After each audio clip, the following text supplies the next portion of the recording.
என்னங்க மம்மி, இந்த வாரத்துக்கான காய்கறி வாங்கிட்டீங்களா? ஆமாடா, இந்த வாரம் தான் நீ வரலையே. நான் மட்டும் அம்மா மட்டும் கிளம்பி போயிட்டு நான் காலைல 5:30க்கே கிளம்பியாச்சு. ஏரியாவே சும்மா சூப்பராக இருந்துச்சு அந்த கிளைமேட். அதுக்கும் அப்புறம் காய் மார்க்கெட் போனோம். போயிட்டு எல்லா விலையுமே நல்லா நார்மலாக தான் இருந்துச்சு. எதுவுமே அதிகமாக இல்லை, காயெல்லாம் எல்லாம் நார்மலான விலையாக தான் இருந்துச்சு. எல்லா காயும் வாங்கியாச்சு. பிடிச்ச எல்லா காயும் வாங்கிட்டேன். அப்படியே கிளம்பி நம்ம மீன் மார்க்கெட் போயாச்சு.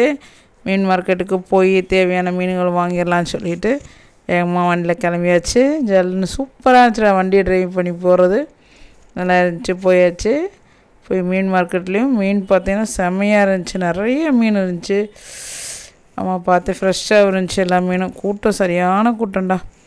அப்புறம் மீனை வாங்கிட்டு பிடிச்ச மீன் என்னென்னு பார்த்தா அப்புறம் நண்டும் உருட்டு நகரையும் வாங்கினேன். வாங்கிட்டு அப்படியே அங்கேயே கட் பண்ணிவிட்டு அவங்கள்டே கொடுத்து கட் பண்ணி, ஏன்னா அம்மா நான் வீட்டில் வந்தால் கட் பண்ணுவேன். இந்த வட்டம் கொஞ்சம் லேட்டான மாதிரி இருந்துச்சு. வாங்கிட்டு அப்படியே காய் எல்லாத்தையும் வாங்கிட்டு கிழங்கெல்லாம் வாங்கிட்டேன். சேப்பக்கிழங்கு, சேனக்கிழங்கு, உருளைக்கிழங்கு, வாழைப்பூ, வாழைத்தண்டு, முருங்கைக்கீரை, சுரக்காய், அப்புறம் பீக்கங்காய், பொடலங்காய், எல்லா காயுமே வாங்கினேன். எல்லா காயுமே நார்மலாக தான் இருந்துச்சு. எதுவுமே இல்லை. கீரையில் வந்து பாலக்கீரை வாங்கினேன். அப்புறம் ஆவாரம்பூ இருந்துச்சு இன்றைக்கி.